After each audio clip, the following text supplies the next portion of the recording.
안녕하십니까. 세상을 보는 안목을 넓혀드리는 Y타임스 정세 분석의 주부길입니다. 조 바이든 미국 대통령이 우크라이나의 수도 키이우를 전격 방문했습니다. CNN은 바이든 대통령의 우크라이나 방문은 현지 시간으로 20일 오전 군사작전을 방불케 할 정도로 극비리에 이루어졌다, 이렇게 보도를 했습니다.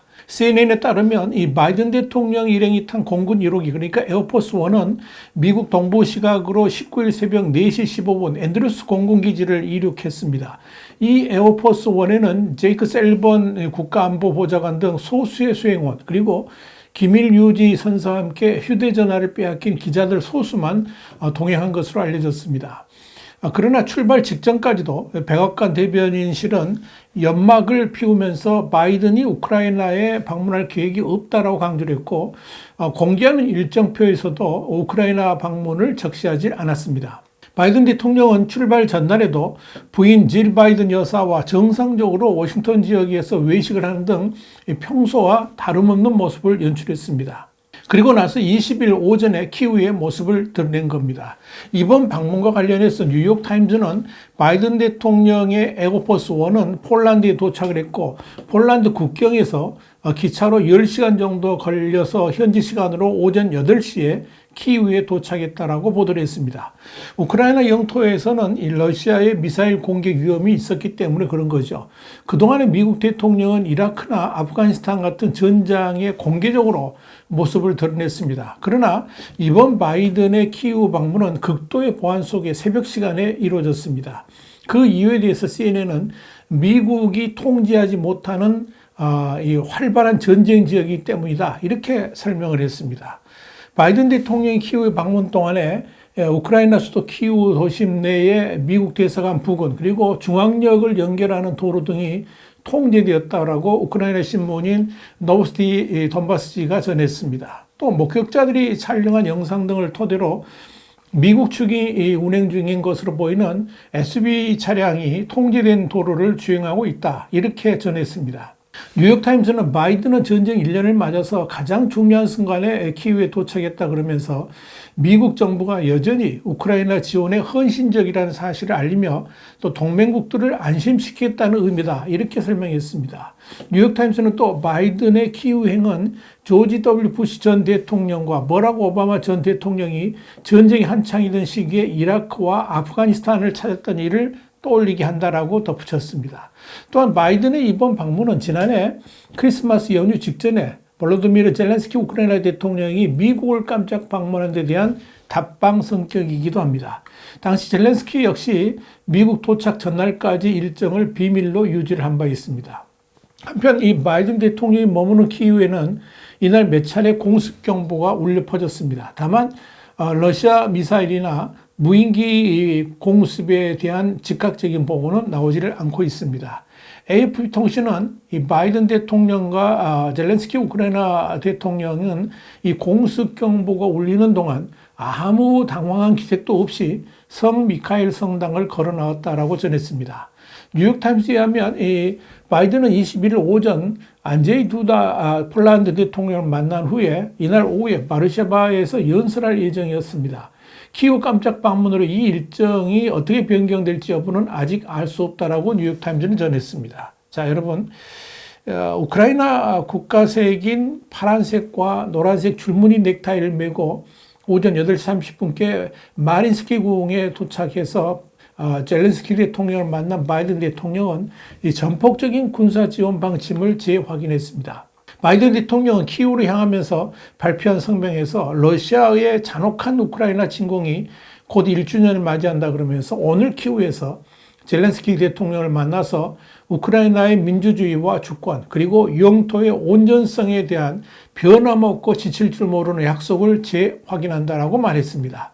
바이든 대통령은 이어서 푸틴이 거의 1년 전 침략을 개시했을 때 그는 우크라이나가 약하고 서방이 분열돼 있었다 그러면서 푸틴은 우리보다 더 오래 갈 수 있다고 생각했지만 그러나 그는 완전히 틀렸다, 이렇게 강조를 했습니다.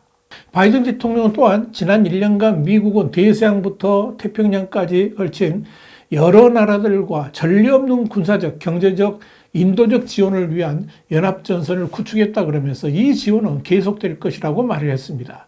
젤렌스키 대통령을 만난 바이든 대통령은 5억 달러, 약 그러니까 6,485억 원 규모의 새로운 군사 원조 방침을 밝혔습니다. 미국이 새로 지원할 군사 패키지 안에는 고속 기동 포병 로켓 시스템, 그러니까 하이머스 탄약과 더불어서 이 포탄, 대장갑 시스템, 그리고 대공 감시 레이더 등 주요 장비 등이 포함된 것으로 확인됩니다. 그러나 최근 우크라이나 정부가 요구를 해왔던 전투기는 언급되질 않았습니다. 반면에 러시아에 대해서는 이번 주에 후반부쯤에 아마 새로운 제재가 부과될 것이다, 이런 경고장도 날렸습니다. 젤렌스키 대통령은 이번 전쟁에서 승리하려는 러시아의 시도는 가망도 없을 거란 명백한 신호라 그러면서 우리는 함께 러시아의 공포로부터 우리 도시와 국민을 보호할 것이라고 미국의 군사 지원 약속에 화답을 했습니다. 젤렌스키는 또한 여러분의 방문은 모든 우크라이나인들에게 매우 중요한 지지의 표시라고 답을 했습니다. 두 사람은 우크라이나 전쟁에서 전사한 영웅을 위한 추모의 벽에 헌하고 묵념을 했습니다. 자, 여러분, 이 바이든 대통령의 우크라이나 방문에 대해서 러시아의 크렘린궁은 즉각적인 반응을 내놓지는 않았습니다. 그러나 영국 일간 가디언은 바이든 대통령의 이번 방문은 그동안에 우리는 우크라이나와 싸우는 것이 아니라 미국 주도의 서방 국가들과 싸운다는 러시아의 논리를 강화하는 데 쓰일 가능성이 있다라고 보도를 했습니다. 이와 관련해서 정치평론가인 타티아나 스타노바야는 러시아인들은 이번 바이든 대통령의 방문에 놀라지 않을 것이라 그러면서 서방이 러시아의 전략적 패배를 지원한다는 것을 보여주는 증거가 될 것이다, 이렇게 말했습니다. 자, 중요한 것은 바이든 대통령의 키이우 방문이 블라디미르 푸틴 러시아 대통령의 국정연설 예정일 하루 앞에 이루어졌다는 점입니다. 외신들은 푸틴이 우크라이나 전 1주년을 사흘 앞둔 이달 23일 국정연설할 것으로 전망을 했습니다. 이와 관련해서 스타노바야는 푸틴은 서방에 대해서 극도로 강경한 연설을 쏟아낼 것으로 전망한다라고 밝혔습니다. 현재 러시아 내의 국영TV는 특별한 코멘트 없이 바이든 대통령의 우크라이나 방문을 소개하고 있는 것으로 알려졌습니다. 러시아 국영TV의 정치 토크쇼인 60분의 진행자는 젤렌스키 우크라이나 대통령은 기뻐한다 그러면서 화면에 나온 사람은 우크라이나를 방문한 진짜 조 바이든이다, 이렇게 말했습니다. 다른 출연자는 이번 방문이 바이든의 재선 캠페인을 위한 좋은 스타트라고 평가를 했습니다.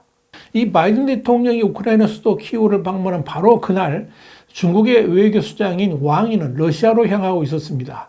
8일간의 유럽 순방 일정 가운데 예정된 대로 모스크바로 향한 것입니다. CNN에 따르면 왕이는 우크라이나 전쟁은 이제 종식돼야 된다 그러면서 유럽이 전략적 자율성을 가지고 휴전 협상에 나서야 될 것이다, 이렇게 말했다고 전했습니다. 왕이는 또한 우크라이나 전쟁 1주년을 맞아서 정치적 해결에 대한 중국의 제안을 발표할 계획이 있는 것으로 전해졌습니다. 그러나 서방 국가들은 왕이가 모스크바를 방문한 자리에서 소위 치명적 무기 지원을 푸틴과 협의할 가능성이 있다라고 우려하고 있습니다. 이렇게 바이든의 우크라이나 방문, 또 왕의 모스크바 방문, 그리고 푸틴의 전쟁 1주년 연설 등이 겹치면서 이 우크라이나 전쟁에 있어서 새로운 전기가 마련될 수도 있다, 이런 전망이 나옵니다. 이렇게 우크라이나 전쟁은 하루 앞도 내다볼 수 없는 소용돌이 속으로 빠져들어가고 있습니다. 와이타임 정세 분석이었습니다. 감사합니다.